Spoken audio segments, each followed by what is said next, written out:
Hey guys, before the video begins, I just want to let you guys know that there will in fact be spoilers for Scream 6 with the killer reveals. If you do not want to be spoiled by that, please do not watch this video because I don't want to be that person to spoil the film for you. But if you just don't care, I guess watch. But if you do want to know who the killers are, please go check out Scream 6. It was an awesome film and I do recommend that you watch it before you watch this video. But with that being said, enjoy the video.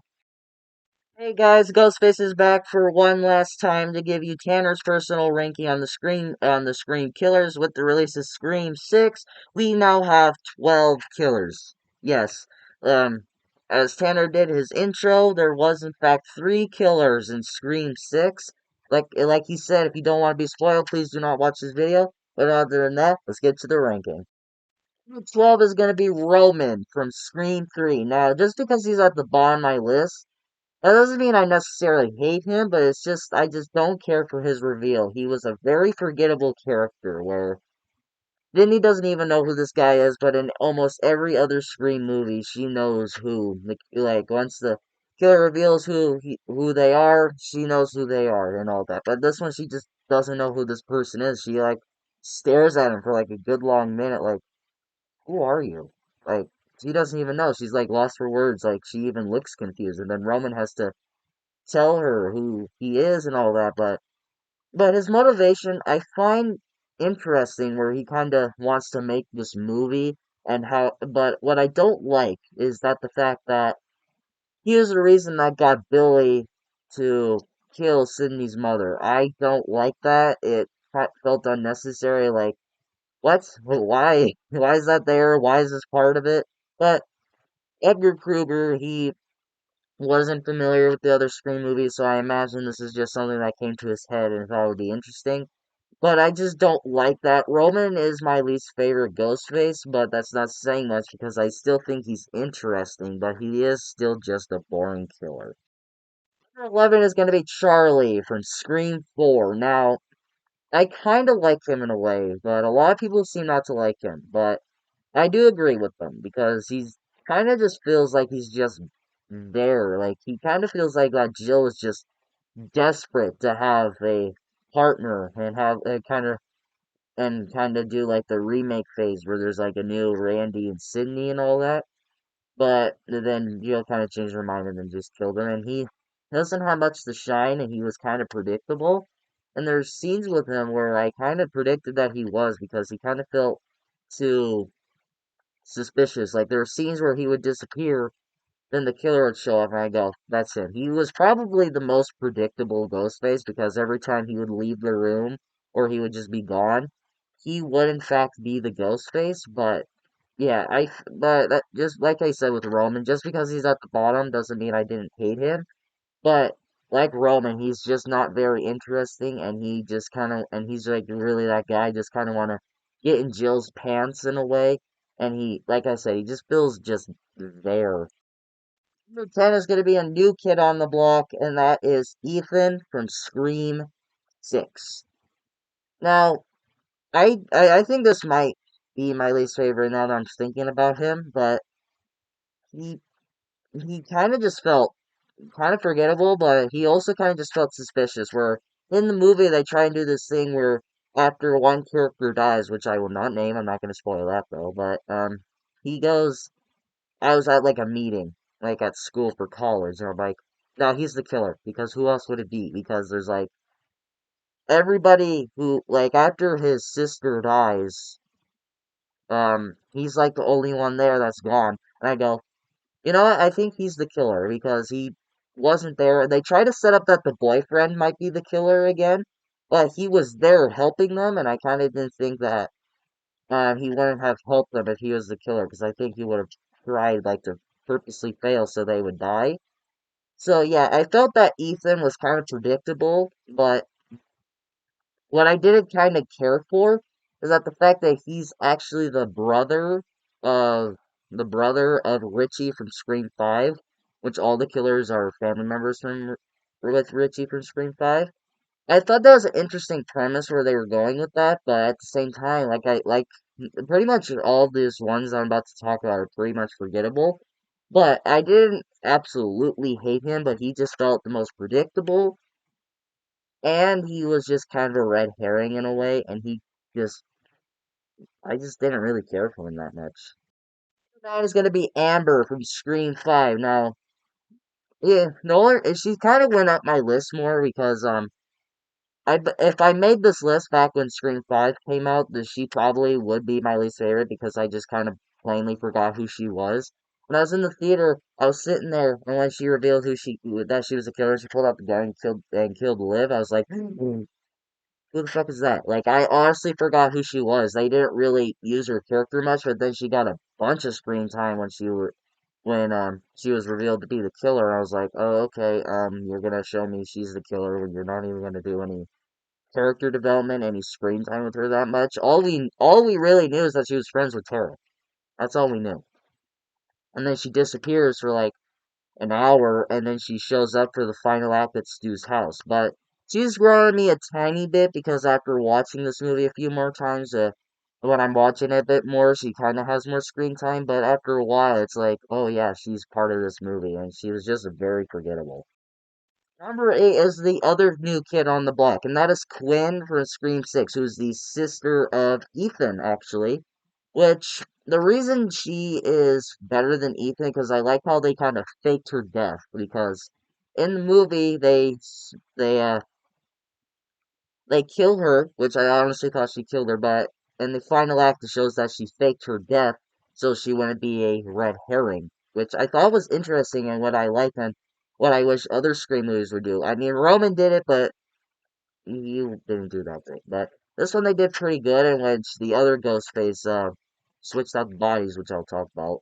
Where Quinn, but she also, like I said, kind of forgettable, but she does have decent amount of screen time, but what she's given, and I didn't really think she was a Ghostface, and when she was revealed to be Ghostface, I was like legit shocked, but at the same time, I thought she was kind of a lame reveal, but I didn't hate her because she is the sister of Ethan and Richie, and she does have a pretty good motive in my opinion.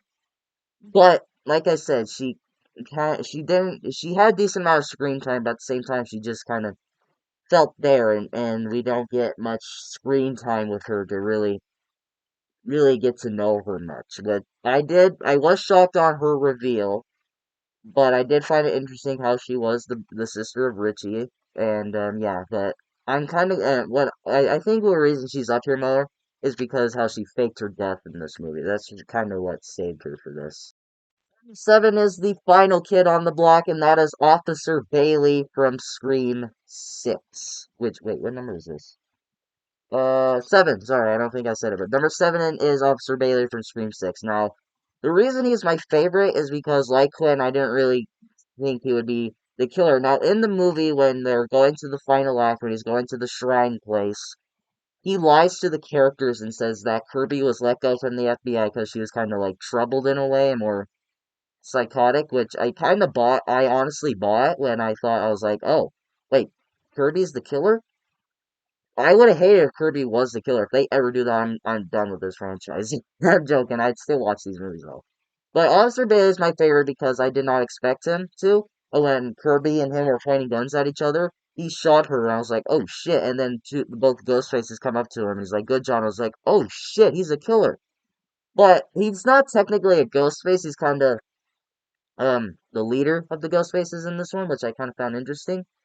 And what this franchise has been doing, where Scream 1, not Scream 5, Scream 5 was a tackle on the first Scream where it kind of followed the same rules and kind of the final act. But in Scream 6, the final act is kind of the same thing as Scream 2, where they're at a theater, but this one they're at a shrine. And Officer Bailey is actually the father of Richie, and he wants revenge on Sam and Tara for killing him, which is the same exact motive for Mrs. Loomis in Scream 2, which I thought was interesting, and I honestly didn't get at first, but once I started to think about him, and then when I left the theater, I was like, oh, they're tackling Scream 2 with his reveal, I get it, but yeah, I thought he's my favorite because he wasn't predictable, and it was a bit of surprise, and he got really good amount of screen time, and I didn't buy him for being a killer, and I honestly liked his motive where he just wants revenge for his son, which is, like I said, very Mrs. Loomis and Pamela Voorhees, but at the same time, I feel that these writers shouldn't tackle all these Screamers. If we do get Scream 7, I don't want another lame reveal where they're making a movie or something, because then I'm gonna instantly know who the Ghostface is. But yeah, he was my favorite Ghostface out of the three in Scream 6, but he felt too much like Mrs. Loomis. Number 6 is gonna be Mickey from Scream 2. Now, the reason he's kind of higher on here is because Timothy Olyphant kind of saves this reveal, where he is kind of a forgettable character, and his motive is really fucking stupid, where he says that he's gonna blame the movies in the trial, so he'll get free and all that, and he'll blame the movies. I'm like, that's a stupid fucking reveal, dude. That's a pretty stupid motive too. But what saves him is Timothy Olyphant's performance. He does his like crazy thing, which I really like, because he does suck as a reveal. But Timothy Olyphant does save this with his performance and how crazy he does it, which I did like. I thought it was very interesting, but he kind of was a forgettable character in some places. But when he's on screen, you knew who he was. But after that stupid fucking lunchroom scene, he just disappears. He doesn't show up. They don't say anything where he is. And then once he disappears for that long, you kind of get a hint that he's Ghostface. But yeah, Timothy Olyphant just really saved this character. Honestly, that's why he's this high. Five is gonna be Richie from Scream 5. Now, at first, I didn't really like him. At first, I was like, oh god, this guy sucks. But he is very predictable, like all these other Ghostfaces were. I did like him, honestly. After a while, I started to grow on him. Like Mickey, I feel that the actor who plays Richie, who's in The Boys, which I have not watched yet, yes, go ahead and let me know you want now. He does kind of save him for me, and he was very forgettable. He kind of sucked when it came to reveal because he was very predictable. But after a while, I started to like him, where he was kind of doing this crazy performance, like every time he was on screen after he was revealed as Ghostface, I was kind of hooked on him. A lot of people may not like him, but I kind of like him for this crazy performance that he gives, and just because he, like I said, sucks. He's very predictable, and the motive really sucks. Where he kind of, because he was pissed off by Stab A, wants to do another one. Really, his performance just saved him for me. Like Timothy Olyphant, this guy just his performance just saved it. Number 4 is gonna be Mrs. Loomis from Scream 2, my favorite Ghostface from Scream 2. I really like her. A lot of people seem not to like her, which I don't understand. Yes, she doesn't have a decent amount of screen time. She may not be on screen a lot, and she kind of feels like a forgettable character and she's revealed, but I really dug her. I think her motive and the reveal is pretty good, where they trying to trick with your mind that Gale might be a ghost face, but then it shows that Mrs. Loomis was actually the killer and helped Mickey get into college and convinced them to help her to get to Sydney more, which I liked, and where her motive is just to is is that she wants revenge for her son, which I liked it. I really dug it. It's very Pamela Voorhees, maybe because I like Pamela Voorhees a lot in Friday the 13th, but I I really dug her, and I don't understand all the hate that she gets. I understand it because a lot of people may say that she's just a forgettable character, but I liked her. I don't understand the hate that she gets, but yeah, like I said, I just really dug her. Top 3, baby, and number 3 is going to be Billy Loomis from Scream 1. Pretty much these top 3, I have nothing to say because I've talked about them at nauseum in my Scream review series. This is just one of my favorite ghost faces. Sure, like I said, kind of predictable, but I like it. I like him. He's crazy, and his motive is pretty good too. Where Cindy's mother was sleeping with his dad, and that was the reason that caused his. Oh god, what the fuck's going on down here? Sorry. And Cindy's mother was the reason that Billy's mom left him, because Sydney's mom was sleeping with his dad, and he killed Sydney's mom. But after a while, he's like, I kind of want more. I'm kind of liking this, and he kind of has a motive because he kind of wants to just kill Sydney because of her mother, and like I just really like him. A lot of people say that's their favorite, which yeah, I see why. But my top two, they were at Nick and Nick for a while though. Number 2, now But one day, these two might switch around. Maybe. But my number two is Jill from Scream 4. I think this is the Ghostface that really legit shocked me when she was revealed. I was like, oh my god, what? Like when she took off that mask and was like, "Hello, Sydney." Surprise! I was like, like I was legit shocked. I had no idea she was, and her motives is because she wants fame. Is because Sydney kind of ruined her life. Everyone only knows her is because Sydney. She even goes, "Sydney this, Sydney that, Sydney, Sydney, Sydney."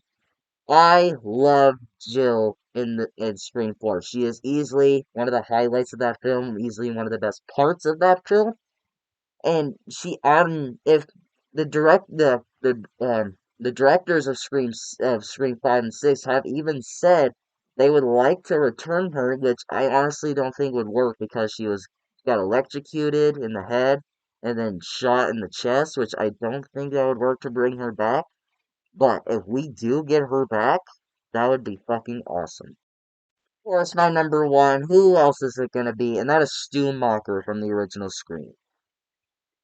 What else do I have to say? Like, this is the perfect Ghostface. He is scary one moment, he is funny, he goes over the top. He is everything I want from a Ghostface, where he doesn't even have a motive. He was just peer pressured. Every other Ghostface has a motive. But this one, he doesn't. Just peer pressure. That's what Ghostfaces need. They don't need motives. They just need to be peer pressured or just to be fucking psychotic. That's what I look for in a Ghostface, and that's exactly what they give me here. And this is easily one of Matthew Lillard's best performance, besides Shaggy. But I feel that Matthew Lillard really is great in this role, and like I said with Jill, if we ever get Stu back, because there's been wild theories on that he's still alive, if we do get him back, I will legit cry from happiness because I would love to see this character back. Got positive. And that is Tanner's ranking of all 12 ghost faces. Oh boy. That took a while to do. No, killers usually reveal themselves after a Scream movie. It's time to reveal me. It's me! Yeah, you probably knew it was already me. It's been me doing the videos. Yeah, probably not a big surprise, huh? But thank you all so much for watching these Scream movie reviews, rankings, and all of this. And if you sat through this, I don't know, how long have I been recording? Almost 17-minute video. I hope you enjoyed it. And if we ever get Scream 7, this will be my last Scream video for a while then. And thank you all so much for watching. And if you liked this video, like it. If you loved it, subscribe and hit the bell notification so you will get notified for my latest videos. But until my next video, take care.